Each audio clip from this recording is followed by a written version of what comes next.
So I'm really excited that you all enjoyed last week's webinar. After I call, I got lots of questions on how to use the advanced autofill tags and message templates to recreate the same look and feel of the email template that I showed you last week. I even hopped on a couple of calls with a few of you. So today I thought it would be a great idea to go more in detail on that so that more of you can benefit from that knowledge.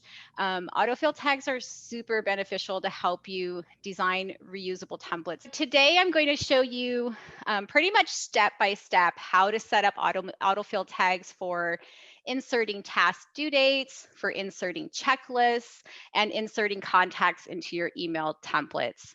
So if you were on our call last week, you'll recall that we talked about using email templates to share key dates that exist as date fields on your checklist. And we created this awesome key dates checklist here on the left. And what this checklist does is it gives me the ability to share these key dates in a message using the autofill tag for inserting due dates. Okay, so let me quickly pull up that template that we talked about last week. That was my key dates template. Let me make this bigger for you. So you'll recall that we talked a lot about this message. If you weren't on the call, I basically built a message template that I want to use to share my important key dates and my timeline dates. And I did that by, like I said, using the advanced autofill tags for inserting the due date of a specific task. Okay, so if I go to send this message, this is what it looks like. The system automatically inserts the due dates for each of these important dates based on the due date that I have for each of the individual tasks. Okay, so today what I want to do is kind of show you step by step how I came up with the autofill tags that you're seeing here. So I'm going to switch this to my key dates template without due dates so I can kind of show you step by step. And if you haven't been to our autofill tag help page, definitely encourage you to do that.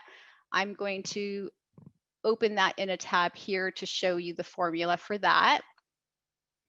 And if you click on advanced autofill tags, it takes you down to these sort of autofill tag sort of formula, I like to call them. And basically, these are what you follow to insert any of the tags that you're trying to insert. So in this case, we're going to be focusing on inserting a due date for a task. So I'm going to copy this formula here. And when you're looking at these autofill tag formulas, the thing that I want to point out is wherever you see all capital letters is where you'll be replacing the information with your own custom information. So let me just bring that over here to demonstrate what I mean by that. So based on my template here, the first date that I want to insert is my obtain executed contract date. So I'm going to insert my autofill tag for that. And then where it says all caps, name of checklist, I'm going to reference the name of my checklist, which is key dates and milestones.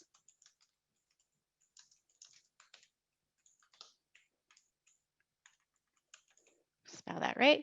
Okay. And then the next thing I want to do is insert the name of the task that I'm trying to insert the due date for. So if I look at my checklist, that's going to be this one here, obtain executed contract, where I mention my agent. To make it easy, I'm just going to click edit so I can easily copy the text for that. And so where it has all caps for the task name, I'm going to pretty much just replace that task name with my actual task name. Okay, so one thing that you should know that's very important to know when you're setting up these due date autofill tags is that the system doesn't accept any special characters. So the only special characters besides letters and spaces that it does accept will be underscores and hyphens. So in this case, where I have the @ symbol for @agent, I'm just going to delete that. So if you have any type of symbol in your template, you just want to delete that, and then everything else should work properly. So you would pretty much follow those same steps for all of the tasks. So if I'm going to just show you one more example, I'm going to copy this one as sort of an example because it's coming from my same checklist. And so for this one, send escrow copy of fully ratified purchase agreement. I would refer to that task again here, copy the name of my task, and then where I had the other task name, I'm just going to replace that there. Paste that in, and then again, delete any special characters. Okay, so now we've fully gone over all the steps for inserting a due date for a task. If I go to preview that message, I'm going to nicely see that the system inserted those due dates for me very nicely. Okay. Okay, so next up, I want to show you how to apply that same concept to inserting an entire checklist. So I have a key dates template where I could either just simply drag and drop my entire checklist into my message. But if I want the system to automatically insert that entire checklist for me, the benefit of doing it this way is that I can edit. So maybe I want to include everything except any completed items. I could delete the completed items. But if I know that I always want to send a full timeline and I'm not going to be making any changes to that, I can use the autofill tag for inserting an entire checklist. So if I come back to my little cheat sheet here, copy the formula for entering an entire checklist, and then I can just paste that here. Okay. And then again, we're going to be replacing anything that has all caps. So this is saying I'm going to insert a checklist, and then I insert the name of the checklist that I want to insert. So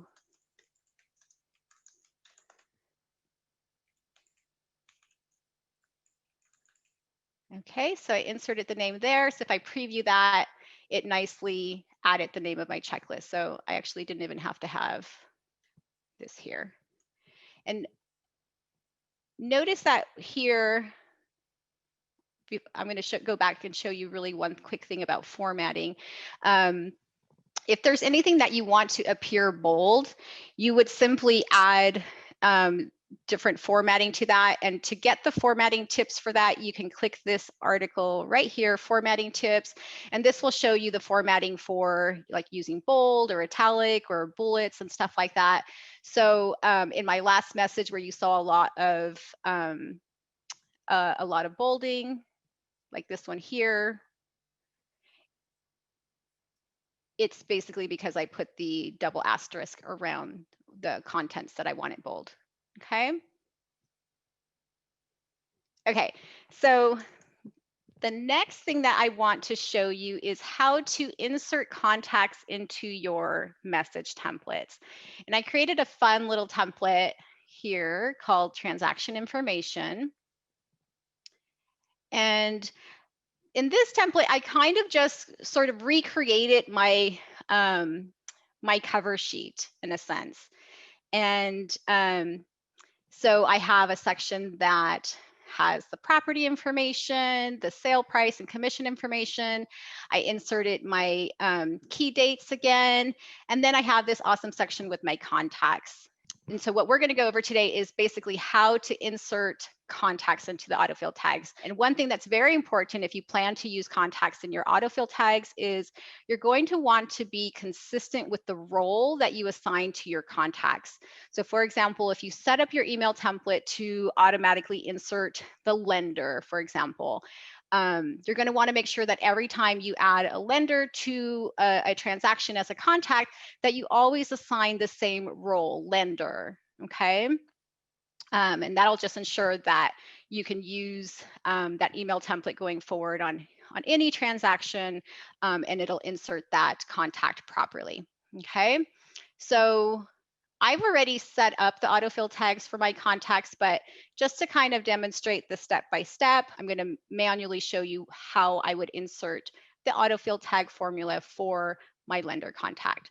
So back again to my quick little cheat sheet here. And this shows you the different fields for a contact that you can insert. So when I'm setting up my autofill tag, the first thing I want to insert is my contact's name. So I'm going to use this formula here to insert the name. And underneath lender, I'm going to insert that. And then again, all we're doing is replacing anything in all caps. So this is asking me to insert the role of the contact that I want to insert. In this case, I want to insert the lender. Okay. Next, I want to insert my contact's company name. So I'm going to grab this one here.